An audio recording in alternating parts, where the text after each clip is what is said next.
Hey y'all, my name is Jatirin Moore, and on my YouTube channel I am documenting my journey as a real estate wholesaler. This video is going to be a breakdown of my fourth wholesale deal I completed. What I'm going to do is walk you through the entire process of how I was able to find this deal and get it closed and get paid, okay? Y'all know my wholesale breakdowns excite me. If you haven't already, check out my deal breakdowns, deal 1 through 3. They are already posted on my YouTube channel. Let's get started with this fourth deal breakdown. So my fourth deal actually came by way of a realtor. A realtor brought me this deal. And she brought me this deal because I made a connection with her. In October of 2021, I went through Zillow and basically called realtors in my area to let them know that I was wholesaling, let them know that I was looking for distressed properties, and to let them know that I had investors that I work with who were looking to buy. So I came in contact with this specific realtor, and lo and behold, I actually used to work with her at a hospital in Lansing, Michigan. So it was so crazy when I called her, because I'm like, you know, you sound really familiar. And she's like, you do too. And that's how we were able to make that connection. Anyways, she brought me this deal and I was just in amazement. So I had actually been in contact with her from October of 2021 all the way up until I got this deal. So basically with realtors, you want to make sure you're following up with them. So if you have a realtor who you are connected with, I would call them weekly just to see if they have anything that they know that's coming on the market, or any deals that they can give you before it actually hit the market, because that's possible as well. Because sometimes realtors come across great properties that if they're wanting to just, you know, sell it by way of an investor, they can do that, or the property just might not be up to par to actually list on the market. That's another reason they would pass it on to an investor. This lead was actually a tax delinquent lead, and it had been on the market twice. 2 times, okay? And the longest time it stayed on the market was for 60 days. It had been on the market for 60 days and it had no traction. Nobody was interested in it, right? This house did need a whole lot of work. It needed a bunch of work. So it was fairly behind a few years actually on taxes, and it was actually up for the tax auction. And the great thing about wholesalers is that when you're calling tax delinquent properties that are and say for instance you come across a property that has a scheduled date to go into auction, well, you could potentially save that property by getting the deal sold before the auction date. Of course, whatever you guys agree upon as far as price, that seller will need to know that they would have to pay their taxes first, and then whatever is left over from, you know, what you guys agreed upon as far as the sale price, then they would get the after effect. So I received this lead. It actually came into my pipeline like March 7th. The realtor brought it to me. I never knew who the sellers were. I never knew basically the owners of the property at all. The realtor talked and spoke on my behalf for me. And I actually worked with 2 different realtors for this property. The realtor who brought it to me got it from another realtor, if that makes sense. So she brought it to me, and she had another realtor, a guy, bring it to her. But she said she needed help. She needed investors who were interested in purchasing the property. So she knew that I was wholesaling, and she knew that I had connections as far as cash buyers. So she brought it to me.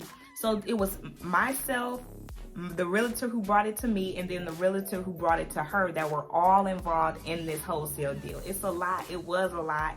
And it actually took quite a bit of time. It was kind of stressful, but lo and behold, we were able to get the deal done. I invited a lot of my buyers out to come and see it. I had about 6 people come out and see it. And do you guys know, everybody turned it down, and here's why. So I told you guys this property was listed on the market for about 60 days, and it was actually listed for $30,000. So when I acquired the property, I was able to get the property under contract with the realtor for $20,000.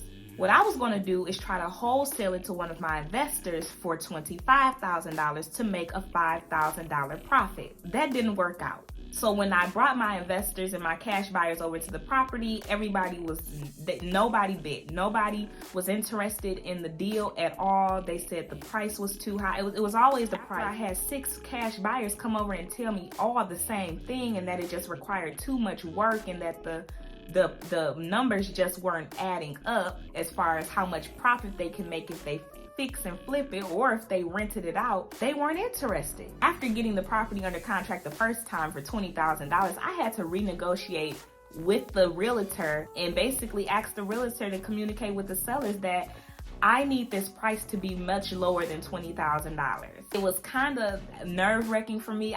Price is the #1 thing that's nerve-wracking for me.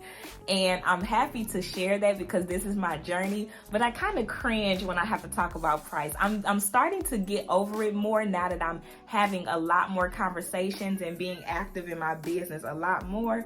But when it comes to that price, I'm just like, oh.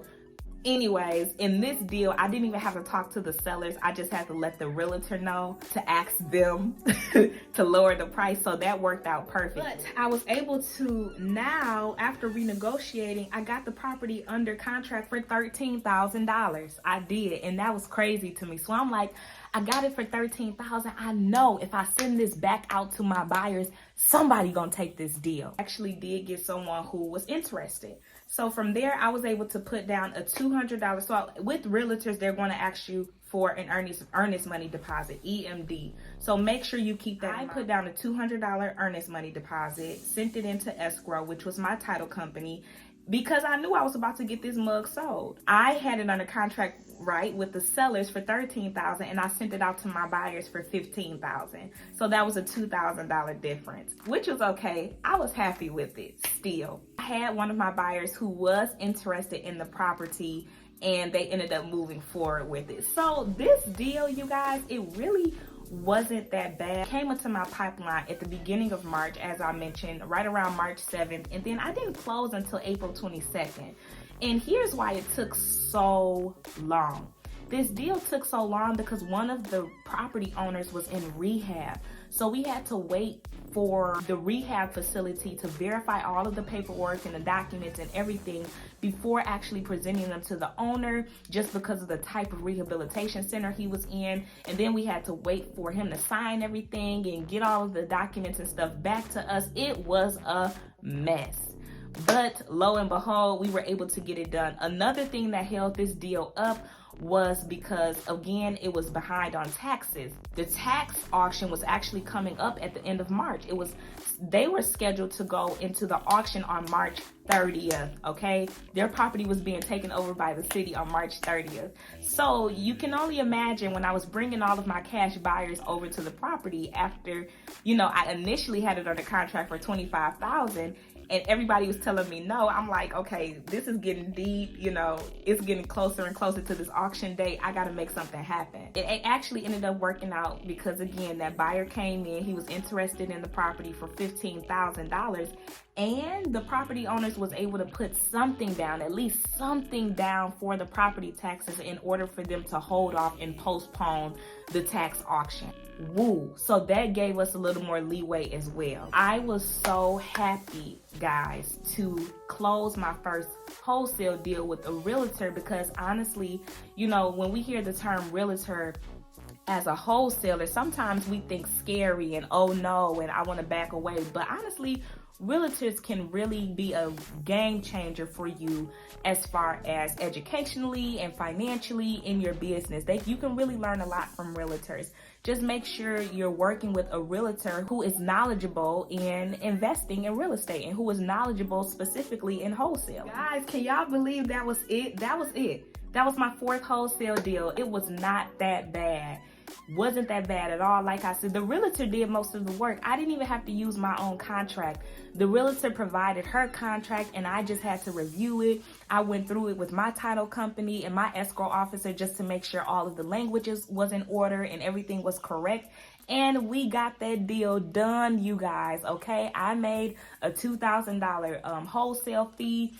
and that was my 4th deal. So I am excited, looking forward to sharing all of my upcoming deals with you guys and all of my breakdowns with you guys. So stay tuned. If you guys have any questions about this deal, please feel free to leave me your questions down in the chat area, and then also check out the description, you guys. I have links in the description to different videos on my YouTube channel, as well as my interview with my wholesaling coach, so you guys can make sure you check that out. If you haven't already, make sure you subscribe to my channel. Subscribe, especially if you have made it all the way to the end. You obviously are enjoying this content, you're interested, so let's go. Join the community. Make sure you also hit the notification bell so that you never miss any time I upload any new content, and give me a thumbs up, y'all. All right?